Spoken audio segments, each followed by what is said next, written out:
साबिक army chief general retired Qamar Javed Bajwa ने chairman PTI Imran Khan को चालाक आदमी करार दिया। एक इंटरव्यू में साबिक आर्मी चीफ ने कहा कि इमरान खान झूठ बोलने में बहुत महारत रखते हैं और लोग उसकी बात पर यकीन कर लेते हैं। सहाबी शाहिद ने उनसे सवाल किया कि कराची में मरियम नवाज के कमरे का दरवाजा तोड़ने का हुक्म किसने दिया था। जनरल रिटायर्ड कमर जावेद बाजवा ने कहा कि ब्रिगेडियर हबीब उस वक्त के सेक्टर कमांडर थे। जनरल फैज ने मुकदमा दर्ज करने का कहा, मगर निचले लेवल पर कुछ ज्यादा हो गया। हमने जिम्मेदार अफसर को हटा दिया था। सहाबी ने सवाल किया, अफसर आलम पर फायरिंग किसने करवाई। इसके जवाब में जनरल बाजवा ने कहा कि उन्होंने ये काम नहीं किया था। हो सकता है कि निचली सतह पर किसी को गुस्सा आया हो और उसने ये काम कर दिया हो।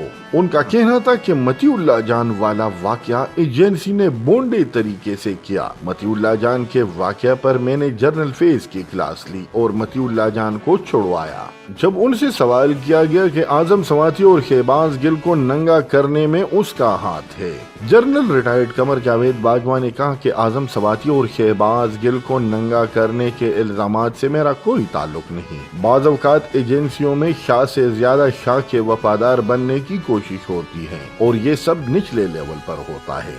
सहाबी ने जब उनसे सवाल किया कि शेख रशीद तो खुद को GHQ का नुमाइंदा कहते हैं, इसके जवाब में साबिक आर्मी चीफ ने कहा कि शेख रशीद तो बिल्कुल फारिग हैं। जिंदगी में 2 बार उनसे मुलाकात हुई है। एक मुलाकात में शेख रशीद ने मुझे कहा था कि इमरान खान से हुकूमत नहीं चल रही, कुछ करें। शेख रशीद खुद को GHQ के करीब कहते हैं, ये बिल्कुल झूठ है, वो डींगे मारते हैं। जनरल रिटायर्ड कमर जावेद बाजवा ने कहा कि शेख रशीद नजूमियों की तरह तारीखें देते फिरते हैं। जब मैं गोल्डन कॉलेज गया तो उससे 6 साल पहले शेख रशीद उस कॉलेज से जा चुके थे।